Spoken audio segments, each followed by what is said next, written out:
Audible's romance collection has something to satisfy every side of you. When it comes to what kind of romance you're into, you don't have to choose just one. Fancy a dalliance with a duke, or maybe a steamy billionaire. You could find a book boyfriend in the city and another one tearing it up on the hockey field. And if nothing on this earth satisfies, you can always find love in another realm. Discover modern rom-coms from authors like Lily Chu and Ali Hazelwood, the latest romantasy series from Sarah J. Maas and Rebecca Yarros, plus Regency favorites like Bridgerton and Outlander. And of course, all the really steamy stuff. Your first great love story is free when you sign up for a free 30-day trial at audible.com/Wondery. That's audible.com/Wondery.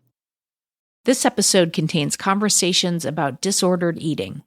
As always, there's lots of hope and humor in the talk, but please listen at your discretion. Edit audio. The first time that I remember feeling overweight, I was like 8 years old.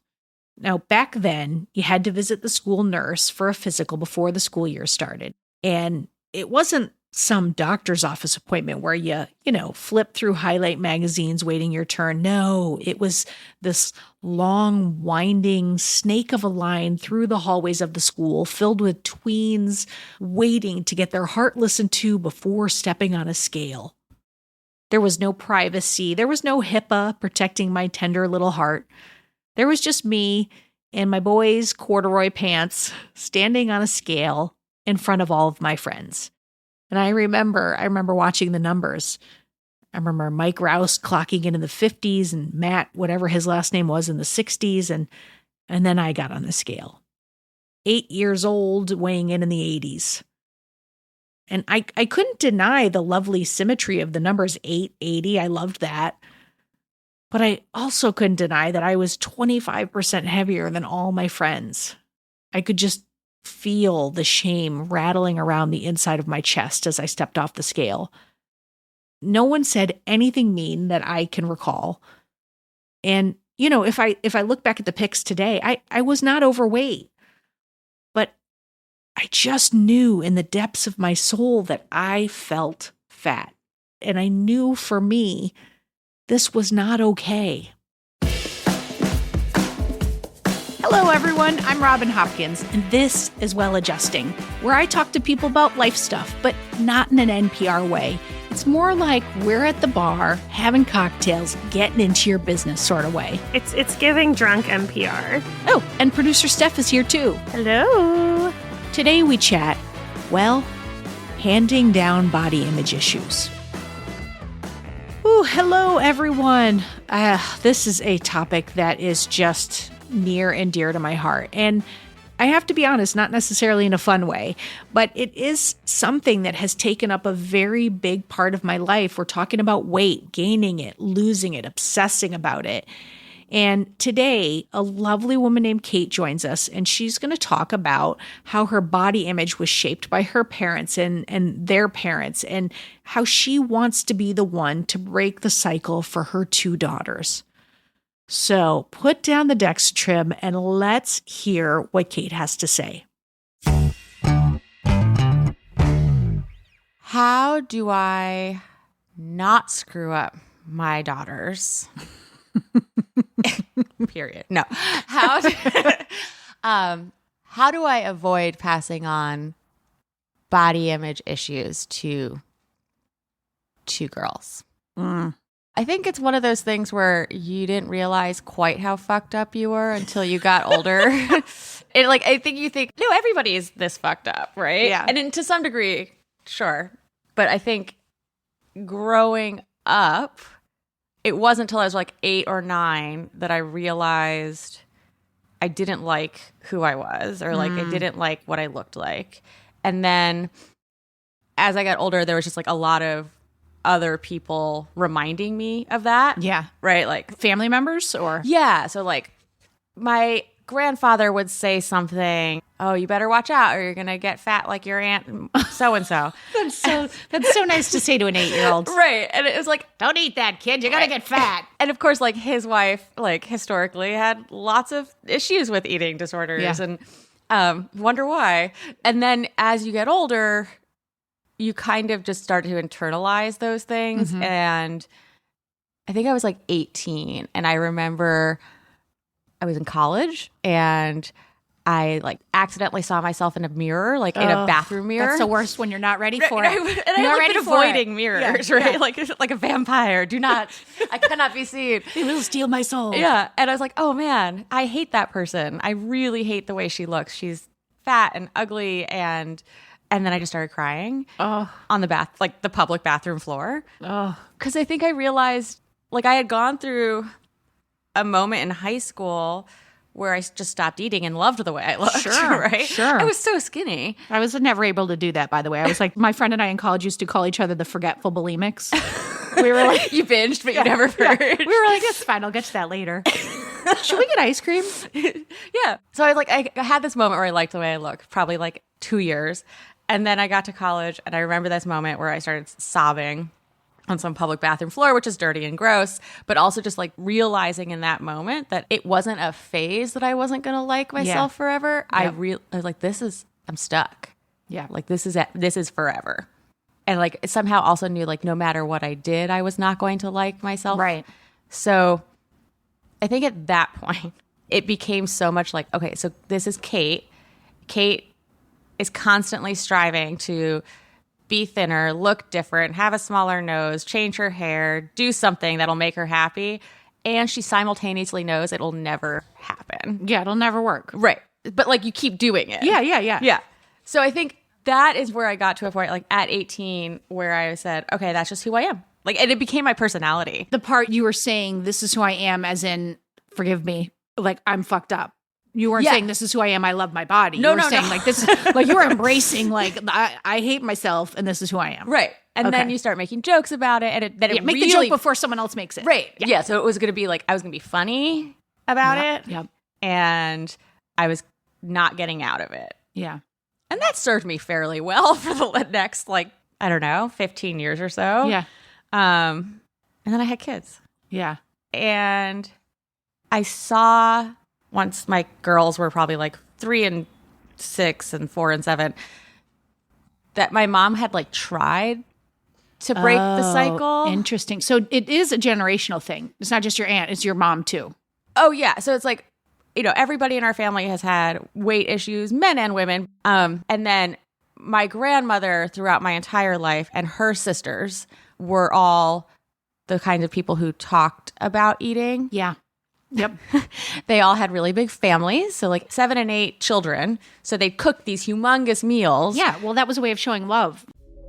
With prices going up on just about everything lately, dealing with money can be stressful. If you listen to Well Adjusting, you know life is full of surprises, like moving to a new apartment or trying to set better boundaries. Rocket Money is a personal finance app that helps find and cancel your unwanted subscriptions, monitors your spending, and helps lower your bills so you can grow your savings. Their dashboard lays out your total financial picture in a way that's easy to digest, and you can even create custom budgets based on your past spending. Rocket Money's 5 million members have saved a total of $500 million in canceled subscriptions, with members saving up to $740 a year when they use all of the app's premium features. Cancel your unwanted subscriptions and reach your financial goals faster with Rocket Money. Go to rocketmoney.com/budget today. That's rocketmoney.com/budget. rocketmoney.com/budget.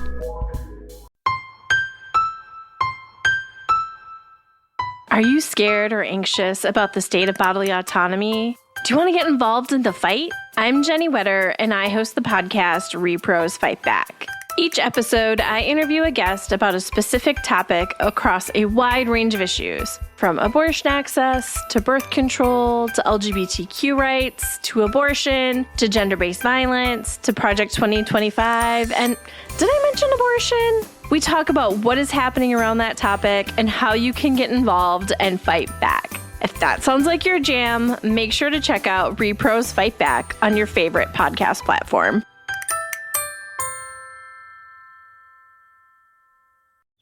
I've got 20 minutes till Run Club meets, and it's time for a quick pre-workout snack. Go Squeeze Active Fruit Blend to the rescue. Made with select B vitamins to help release energy, it's an easy, squeezable pouch made to move with me. The taste? So good. And made with real fruit. Even better. Whether I'm hitting the trail or meeting my friends on the court, this is my go-to on-the-go snack. Quick, easy, ready when I am. When it's go time, I go with Go Squeeze Active. Snag yours on your next store run. Search for Go Squeeze on Amazon. Like, especially during times when things were lean and... Totally. And they're like Depression era women, right? So they liked these huge meat and potato dinners. But I never saw them eat any of it. Oh, that's interesting. So they'd like make all these meals for people and then be like, I was picking the whole time. I'm not hungry. Right. And so my grandmother was like 90 pounds my whole life. And I think that was hard for her kids to probably not see themselves in her. Like, I think they weren't 90 pounds, right? Like my aunts and my mom are definitely not uber petite people. But I think when I started talking to my girls about like quote unquote healthier eating, I hate like saying that, right? Or, you know, why we choose to have a nutritious snack instead of a Twinkie. It was then that I kind of saw that like my mom had tried to talk about things differently maybe. Right. And yet that like wasn't enough. I still turned out fucked up. Well, okay. Let's slow down for just a second, okay? Yeah. Like I do want to talk about your kids because I do think that there is a piece about like how we model and what we do, but I really think most of it lives over here in Kait. Okay. And so like I'm curious, like you became successful in a career path, you got married, like so you were able to find self-esteem enough to attract a person, be with a person, show up as yourself. Like, did you do any work and what happened in there before you had kids? Yeah, so I've been in therapy on and off since I was 16. Shout out. I'm not sure I ever used it in a way that like was particularly effective, but I found other things to feed my self-esteem. I wouldn't say they're particularly healthy things, but like, Well, yes, work. right? It's value in what I Like, produce. friends, accomplishments. Who likes like, me? Yeah. And if they like me, then I like get to be a more, it like increases my value. Sure. To myself and others. So you've strategized this in a way. You've like compartmentalized the shit out of this. Oh, like yeah. you just put it over here and like glossed up other areas, and then you were able to like walk through it. Yeah, I think There you I go. suppose. There you go. Every therapist says that. Everyone was like nodding. Yep. I statement, right? I think once I knew it wasn't going to change, like the way I thought about myself, and if I liked myself, I was like, I'm never going to be body positive. I'm never going to be someone who likes herself. But if I can gain like currency in other ways, then I've made up the difference somehow. Right. God, you made it into like a business exchange. I've never heard this. It's genius. Yeah, I mean, I feel like we need to take a moment to just talk about how smart we are, like around trauma, like what we're able to do to survive, what we're able to, you created and devised a very unique system to survive and to still have the trauma at the same time. It's like good and bad. Yeah, I think it actually would have been fine if I didn't have kids, right? Because it got me through life fine. Sure. And it still does. It's not like I'm crippled by anxiety every time I walk out of the house, although sometimes that happens too. When you are then in charge of someone or two someones who are thinking those thoughts, if you are not dealing with the trauma that you put away, it's not. I feel like I'm lying all the time. It comes out your pores. It comes out your pores, right? But I'm like lying. Like I'm saying things that I very much don't believe about myself. Oh, God. Just so that I can like say the right thing. Well, this is what I'm curious about because it sounds like we have very similar, like very, very similar issues in this, except I didn't come up with that fancy system you did, which I am kudos. You're welcome. I know. Way to disguise that trauma. But like when my kids were born, I was like, I have to be perfect. Like, I had this whole thing of like, I cannot break them because I was broken. So I was like, we have to be better. We have to be superhuman. They have to eat wheatgrass. But there was like a realization at some point that is just like, they start growing up and they start getting older. And I didn't account for this. They're watching you and they're smart and they see. So if you're telling them to wash their face at night and you don't, they're picking up on it. Yeah. So I think a lot of people would come at this as just like talking about parenting plans and like our healthy eating. And I don't think it's that at all. I think it all lives over here.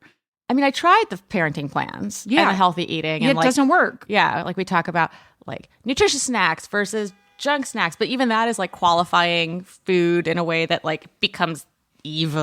And Well, that's the stuff that's so much pressure as a parent. It's like, I want to just call it whatever the fuck I call it. But then I heard someone say, you should never say no. You should never say this. You shouldn't say, you should never talk about food. You should never talk about their bodies. You should, and it's like, Right. You cannot, you would just never say anything. You'd just be like, here's dinner. Which Like, is pretty much where I've gotten at this point, Yeah. which is why like I'm just quiet about these issues. My eldest kid was at my mom's house the other day, and she pulled me aside when she came home and she said, I have something I need to talk to you about. And I was like, oh, crap. She said, I saw a photo of you.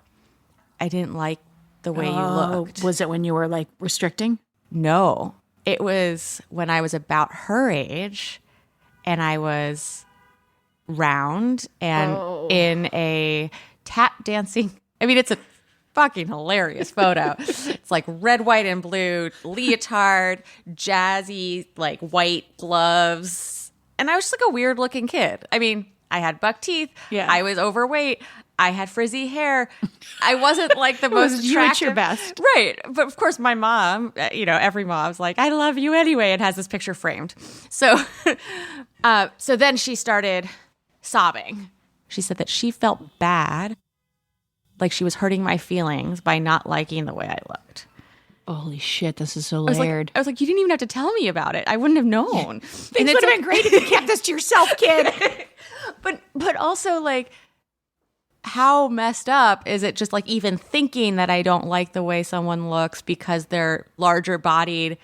Like she knows it's wrong, right? Yeah. She knows it's wrong to judge someone by the size of their body or the way that they look. But she couldn't help herself from doing it. It was like obviously just a feeling that she had.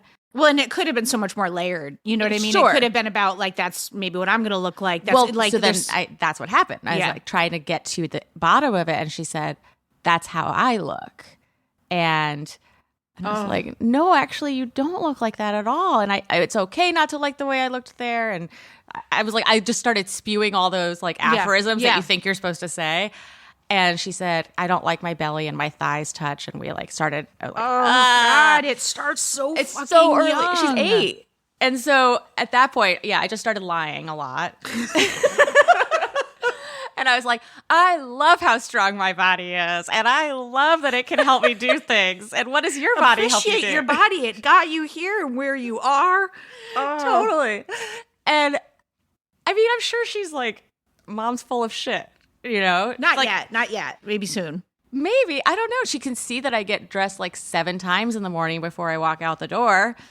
So something's there. Yeah. Well, your honesty is so amazing and it's so helpful because like you and I are not the only people who feel this way. And I thought for many, many years that the answer was to do those platitudes, say those things, say the right things. If I never talk about their weight, if I never whatever. But the reality is like, I can't, like when they start to do something, it's my fear. Yeah. Okay. It's my fear of like, so my daughter is just turned 14 yesterday. Oh, my son congrats. is about to be 12.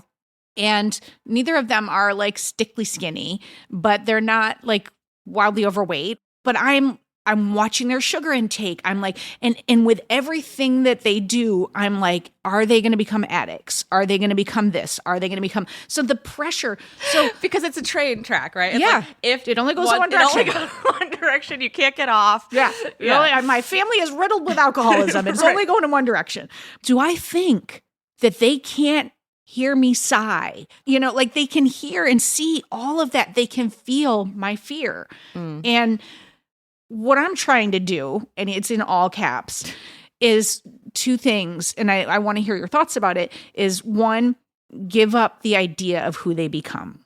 And it is, I think, probably the most difficult thing in the whole wide world because I want to write the pasts that have happened to me. Totally. Right. Can't happen. Yeah. I can only parent. Right. So I'm trying to do that and be like, well, if they do end up in a program, I will support them. I will love them. I will help them. Like that is all I can do. And then just trying to be really open about my story. So My kids all Do they know everything? Yeah. I Wow. mean, we've talked about my parents and drinking. We've since they were fairly young. And I do think that I started off talking about that maybe because I was like, maybe I can scare them with these stories. They're both dead, guys. Dead. It's really good parenting. But I think that it morphed into just an education of like, this is your history and you should be aware of it. And I want you to make the choices that you can make. And we started in one direction. We took away all the rules around food. And by the way, that lasted for like 6 months. It was insanity on stilts because we had started off with this, like you can have 3 snacks a week. And then it felt like there was all this bartering going on and it was getting negotiating all the time. And they're like, wow, this is a birthday. That doesn't count toward the 3 snacks. And it just got so crazy that we took the guardrails off. Okay. And then we realized, okay, they're too young. We took off let's put some guardrails back on. So then we signed them up for a nutrition course. And I was like, we're going to give you the information and we're going to talk about what a healthy meal looks like. And then we're going to say, you make your choices. And that's where we are now. And it's it's in and out. Okay. It's in and out. And so I'll try to be like, no, you guys, all right, look, I know I said that you can make your own choices, but you cannot have Twizzlers. It's 9. Yeah. We're just after lunch, you can make that choice. But right now, let's just wait till after lunch for the candy. Right. Because I mean, I like that idea. And I know personally how addicting sugar is. Oh my God. It's and how so addictive. unformed these kids' brains are yet. Right. So it's almost like saying, here's some information. You can make your own decisions, but you're also under it's like the white horse of sugar. I was going to say, but also here's a pound of cocaine. Right, exactly. Good luck with that. Yeah. And it's so fun. And it tastes fucking fantastic. Right. It's rainbows and unicorns. And every birthday party, there's a snack or an option or an opportunity for a treat every 5 seconds. Always. So, or you did good today, which is the worst. Oh yeah, that's fun. That's a hard Let's go one have to- a treat. Yeah, yeah. Because I do it to myself too, Yeah, right? yeah. Well, Steph and I have been talking a lot about how to celebrate in a healthy way. And I only have 2 ways. Well, yeah, what are they? Well, one is the bubble bath, which I've talked about ad nauseum. And my other one is a walk, like a nature walk. That's all I've got right now. But so let's come back to you. I just think that there's 2 things here. There's the kid stuff, but then there's the you stuff. And I think I'm going to challenge the idea that Kait, who compartmentalized and put it off here and said, I think there's a little more work to be done there. And I don't think you're going to be able to go a whole life with it in the closet. I'm just going to say it. I'm ripping the Band-Aid off right now. What's so interesting is that I think if we were talking about literally anything else, because we've had so many of these conversations, never about this topic, but the idea of pushing down any amount of self-hatred and just sort of storing it over here and focusing over here, the advice is never oh yeah, you can do that. Keep doing that. Yeah, it's but for some reason, I think because we're all close to this, it feels okay, well, there's no hope, or so there's a darker. Well, it was a success. It worked for her for a minute. It worked, yeah. But then sometimes your solves stop working. Well, and what's interesting, I think, with kids, I do not have kids. I have never parented anything other than myself. Some plants. And you're doing a great job. You're doing so good stuff. You're doing so good. Thank you.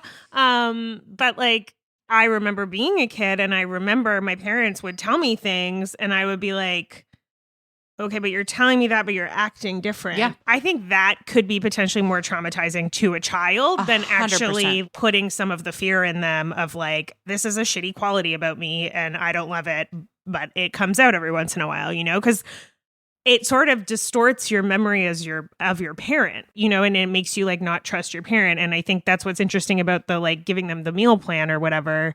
You're look, I'm not sure I'm the best person to give you this advice. Yeah. And because I maybe have problems over here, but here's some things that you can learn. And then their trust and love and respect for you is still maintained in a weird way. Yeah. I think I'm finally getting to the point where I do realize I can't not talk about it anymore. Yeah. I am afraid that it means I have to turn into some body positive person that is not who I am. No. But that's the lie, is I think right now you're almost overcompensating by being I love my body and blah, blah, blah, where it's your kid is probably is this what loving your body looks like, Mm-hmm. Yeah. Whereas if you were yeah, I don't love my body all the time, but I try to focus on the things that my body does well for me, like digest food. And I love that I can go on long walks. Yeah.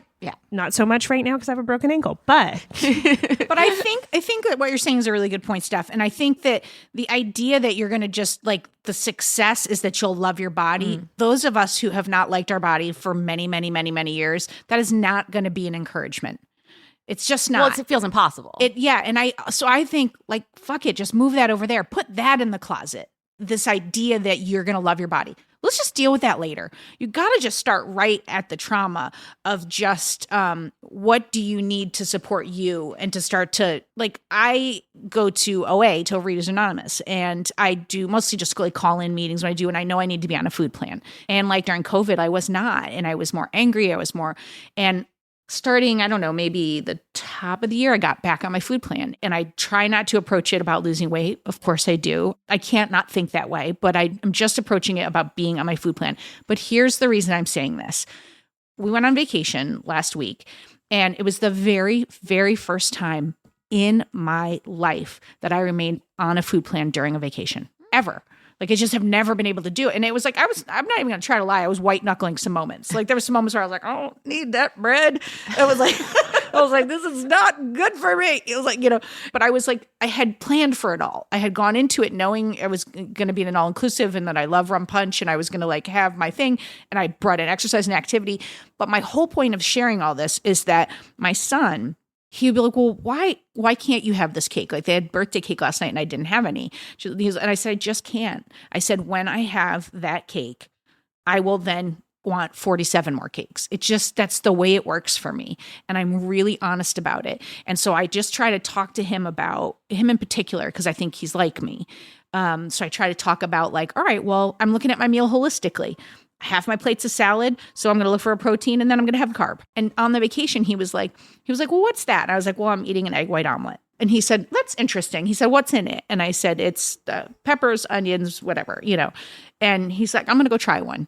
And he came back and he was like, this isn't bad. He said, I think I prefer the regular eggs. And I said, okay. And he said, but that's a better choice, right? And I said, that is a better choice than 5 muffins, for sure. Yeah. I said, but you could do this. You're on vacation, and then you could have a muffin. So we're having conversations about how to be holistic about his plate or his meal or his day or his week. And I don't know if that's the right thing to do. I don't know if I ever will, but I know that for all of COVID, I don't know, I put on 20 pounds. They saw how I ate. They saw how I was. They saw my behavior. So like, the only thing I know to do is I just got to fucking be honest. Okay. I want to be honest. If you were honest, what's the thing you would say to them? I've said a version of this before, but I would say there's something in my brain that makes me not like the way I look. That's always telling me that I look different than how other people see me. And it's like a broken part of my brain. I can't fix it. Well, I shouldn't say that, but that's what I do say. Yeah. What if you just showed them the definition of body dysmorphia and started to talk about it in clinical terms? And then what if you were willing to say, and here's what I'm going to do about it? That's the piece that's missing. Yeah. Is if you give them this without any hope, then you're just telling them I'm broken. Yeah. Yeah. But if they see you working on it, like, what do you want to give them? I'm making assumptions, but I have to assume that you don't love that you feel this way. That's a great assumption. I don't. Right. Yeah. Okay. A+. So wouldn't it be amazing if they saw you working on that? To whatever end it becomes. Yes. And I am only in the last few months, I think, realizing that I have to actually work on it. Yeah. That I actually have to address these things. And for so long, it's been so part of my personality that I almost feel like I'm not going to be who I am. Who are you without it? Yeah. Maybe you'd just be funny, like hysterical, but not making fun of yourself. Maybe I'd have to learn some new jokes. I bet you could find them. Funny people find content. And so I want that. And I especially want that because I'm also pushing myself, my daughters, my husband, everybody around me who has things they want to change. I'm pushing them to change those things and saying, I can't change myself, but you guys, you should really But do you it. got this. Here's a therapist number. Here's Exactly. Right. I'm in therapy. I'm not going to talk about it, but you should. So I realize how hypocritical that is. It certainly helps that I have like two very smart kids who are constantly calling me out on things. Isn't that fun? So fun. I'm like, I told one of them the other day, I was like, don't you talk back to me. And she goes, if I don't talk back, how are you going to hear what I have to say? And I was like, well, fuck. Okay, then. So it's like, I know that they're smart. I know that they can handle it. I wonder if I can handle it. Well, you're only going to know what's inside if you start talking about it with them. Yeah. But if you're trying to give them a sanitized version of reality, and I'm saying this, you give it to them in age appropriate, language, you're not like, giving them heroin addiction stories in an alley. But like, I do think, the way I started talking about my mom, I've aged it up over the years. We started talking and I just said she drank a lot and she wasn't healthy. And because of that, she didn't take care of her body and she didn't make it. And then we started talking in more detail and then they had questions and I answer everything. I let them lead and I answer it. And I know it's not my journey. And it's horrifically hard to let them go on their own journey. Yeah, when you said that earlier, I was like, oh God, what do you mean awful. Give up who they're going to be? I have a note on that because you said something like, I have to let go of who they're going to become, which is so hard. Then I 2 seconds later say, but I want them to be. You said, because I'm trying to write my past. Yeah. Yep. But that is something that I'm hearing a lot in this. Like, that's your past. Exactly. Like, it's not their past. I'm projecting the crap out of my past on them. Yeah, and your present is more, like, how you show up every day is more important than whatever you went through before, I think. No, you're absolutely right. And I think there's also this thread that we, like, keep talking about. There's, like, this idea of perfection. Like, you have to be perfect on your meal plan, or you have to be perfect at the gym, or like you have to look perfect in your outfit. And like, if one little thing goes wrong, it's like, well, what's the point? Oh, It's like, wait, take that to the next level. I have to be the perfect parent. Yeah. I have to do it exactly right. I have to teach them this exactly perfectly. And that's exactly what I'm saying. I'm realizing I cannot do. It does not work. there isn't that. It doesn't exist. And I think But striving for it is stupid and it isn't helpful. Exactly. And it's exhausting. Exhausting. Yeah, because you're like constantly telling yourself, that wasn't good. That sucked. You're like going through your brain at the end of the night. I didn't do this. I could have done that better. Yeah. I'm a terrible like, parent. Finding the middle ground for yourself, you don't have to be body positive. Like, that's the perfect version of you, That's not realistic, I don't think. Yeah. Like, what might be realistic, though, is maybe like, you're like, hell yeah, I look good today once a month. Yeah. It seems like we've been told forever that the fix to issues with weight or body or self-image is to love your body. Yeah. And that's the only fix. Right. And I don't buy that. I don't know. Like, maybe I'm not going to ever get there, but I couldn't get to, I respect my body. And sometimes this is what I will say. I'll be like, I'm so thankful that you are still here after all the shit I did to you. Like, because it's like, I mean, I've gained and lost 60 pounds multiple times. Like, it's like, that is so mean and so hard to so my body. confusing for your body. That's hard. Yeah. And so I can thank my body for putting up with me, with my crazy brain. Yeah. So there's things that can be done that aren't that. But I do think it's a 2-tier path. It's got to be work over here and then rigorous honesty with your kids. I do want to also say that I think there's an amount that you can restructure your brain in positive talk. Yes. There's like a difference between like looking in the mirror and being like, I'm beautiful, I love my body, versus like every day being like, okay, what's something nice I can say about myself, and trying to like integrate that into your life. Objectively, if you walk out of the house every morning and you've already said to yourself 400 times before you walk out the door, like, I'm ugly and I hate myself and whatever, like all of the mean things that we're saying to ourselves, of course, taking time to say one nice thing about yourself will change your day. Like, it will make your day a little bit better. It doesn't have to be the perfect day, but it can be like a slightly nicer day. So I've been trying that. I have an app for that.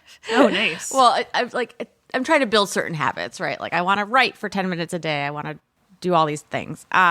One of the things that I'm supposed to do every day is say one nice thing about yourself. I wish everyone could see how anxious she is right now. Like hands are. I have not been able to check that box. All right. Well, you know that we're going to make you say one nice thing about yourself right now so you can check the box today. We're going to close our eyes and look the other way, Steph. You're in the room alone. One nice thing about yourself. Steph's trying to get her out of it. One nice thing about myself. You could do it. Jesus. I can. What I can do is I know I can say one nice thing about myself, and like, I was really kind to my daughter this morning, or I, made my bed. But that's not the shit I have problems with. Right. Right. So, But does that extend to I'm a kind person and I'm dedicated to my home? I guess it could extend that way. I would never go as far as to say that about myself, though. Isn't that fucked up? I feel like I don't want to put you two on the spot right now, but I do want you to, at some point before this episode airs, record one nice thing about yourself, and we'll put it at the end of the episode. Okay. In the area that you're uncomfortable with. Something that makes you uncomfortable to say out loud. Okay. I also think not liking oneself actually holds me back from other successes. From so many things. Yeah. Like not just like the feel good stuff of like having good relationships with my like partner or my family, but also I am certain I would have had a more successful career. I would have been farther along on my career path if I like actually liked me, because when you walk into every conversation and every disparaging yourself. Yeah. That's actually not attractive to other people. Well, it's also just like people who take up more space, people who say, you should believe in me. People go, oh, I should believe in them. They look, all right, okay. And they don't even know they're doing it, but they're just like, all right, I'll listen. Yeah. There's that. But what if we even took that point and made it simpler? If every morning you weren't trying on 7 outfits and, berating yourself, there's no way you're present to your kids or to your partner during that time.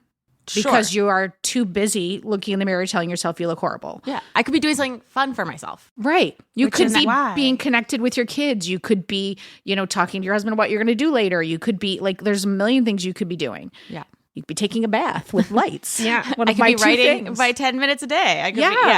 That's one of the things that I know is that when I am in the food, I am not present. Mm-hmm. Because I could be talking to you and thinking like, after this, I think I'm going to sneak out. I'm going to try to go to the deli. And then and that whole conversation is happening while you're talking. And I can make it look like I'm listening. I'm not listening. I'm listening, but I'm not really with you. Right. What's at stake? I mean, and I know you know how serious this is, so I don't mean this to come out this way, but like what's at stake is everything for you. Yeah. What's at stake is your connection to your kids, is your connection to yourself, is your connection to being present in this world. Aren't you worth that?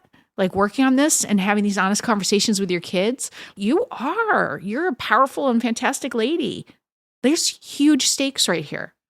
I think maybe that's the takeaway is like, instead of looking at it as just like food and eating and bringing things to your children in the right way, it's like holistic. Okay, well, what am I doing? How am I showing up for myself and for my family and for the relationships that are important, and like loving myself? And if you can't give that to yourself in words of affirmation, maybe you're doing it in other ways that are holistically approaching your life, your self-love.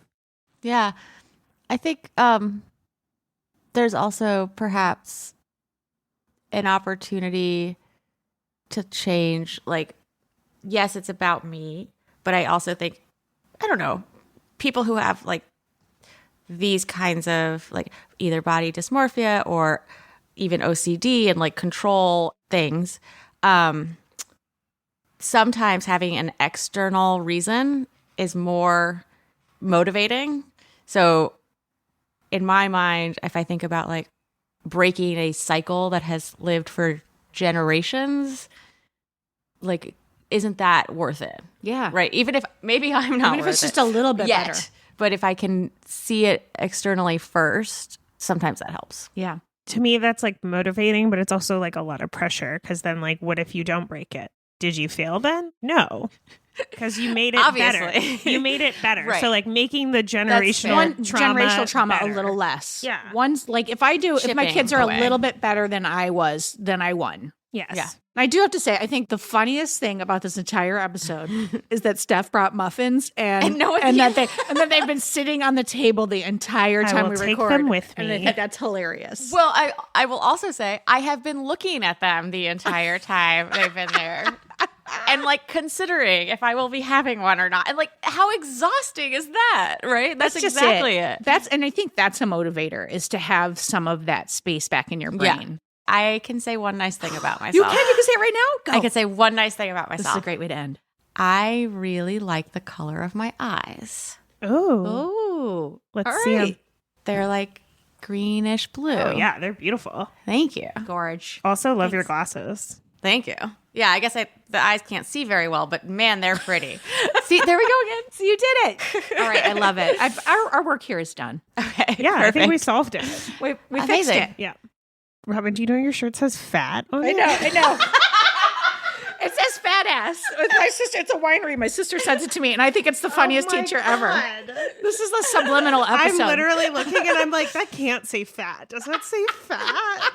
It certainly does. Oh, because it's a donkey. It's a donkey, so fat ass, and it's a winery. But by the way, this would be a great moment to cut to a commercial for a fat ass winery. Fat ass winery. Hit us up. Hit us up. You have reached the well-adjusting expert of the day. Hey friends, my name is Rosie Acosta. I'm a mindfulness and meditation teacher at Headspace and author of the book, You Are Radically Loved, A Healing Journey to Self-Love. I also have a podcast called The Radically Loved Podcast. So many things. I feel like a lot of the times we have this misconception that with this self-love movement that we have to all of a sudden just love exactly what we are as we are. And I'm not a fan of that. It's taken me such a long time to cultivate a true, compassionate, loving relationship with my body, with myself. And one of the things that I love about what I do for a living is that I can actually speak from experience. I struggled with an eating disorder in my 20s, and I had a really tenuous relationship with my body at best. My body was just a vessel, and it took a long time for me to get to this place of appreciating what I had, even though, yes, there are still those moments where I feel like my body is the enemy as things start to change. It's an ever-evolving practice. I think there are many tools. First, obviously, practicing being present, allowing yourself to immerse yourself in the experience in the here and the now, to know that we are safe, to appreciate our body, to appreciate the fact that we can breathe, to appreciate the fact that we can take ourselves from point A to point B, to really think about the things that we love the most. I mean, for some people, it's like, I love my toes, or I love that I can speak, that I can hear, that I can move about the world. This body has taken us through a plethora of experiences. And so when we take a moment to practice the second thing, gratitude, when we can really appreciate just those little things, it goes a long way. When I got into mindfulness and meditation and yoga, I started to create a better relationship. And it wasn't like I accepted myself the next day, but it took some time for me to really appreciate, to be present, to breathe, to say, okay, maybe this isn't how I want to feel, but it's what I have right now. How can I make the best of it? So I really think that taking those experiences and building on that, right? Because we've built on the negative pathway for a long time. right? When you look in the mirror, it's like, what is the first thing that you say? Do you look in the mirror and say, wow, like, this is amazing. You look great today. Or look at you, well rested.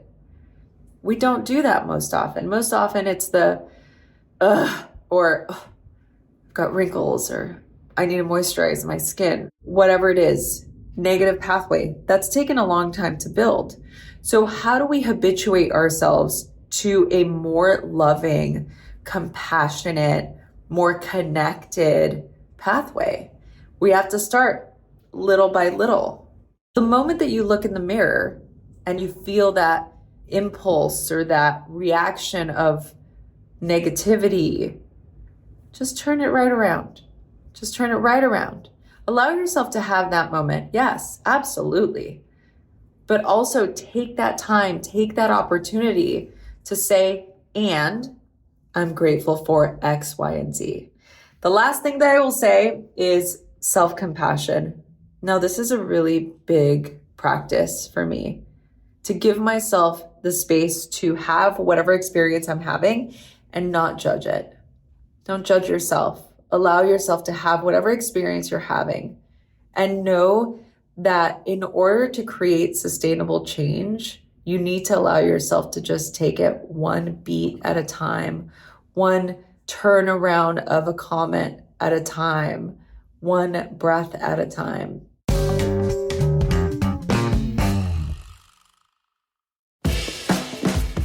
All right, everybody, that is it for today. Just a humongous thanks to Kait for being so brave and open and talking about this really, really important topic. And of course, thank you to Rosie Acosta for sharing her calm and cool and collected wisdom.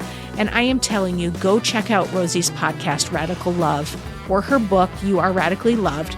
You will not regret it. For more Robin, and you may need that, you probably don't need it, but like if you do, you can follow me at Real Rob Hops on all the platforms, all the socials, as the kids today say. Well Adjusting is an Edit Audio original, exec produced by Steph Colburn and Robin Hopkins. Thank you to Maria Passingham, Kathleen Speckert, and the whole Edit Audio team.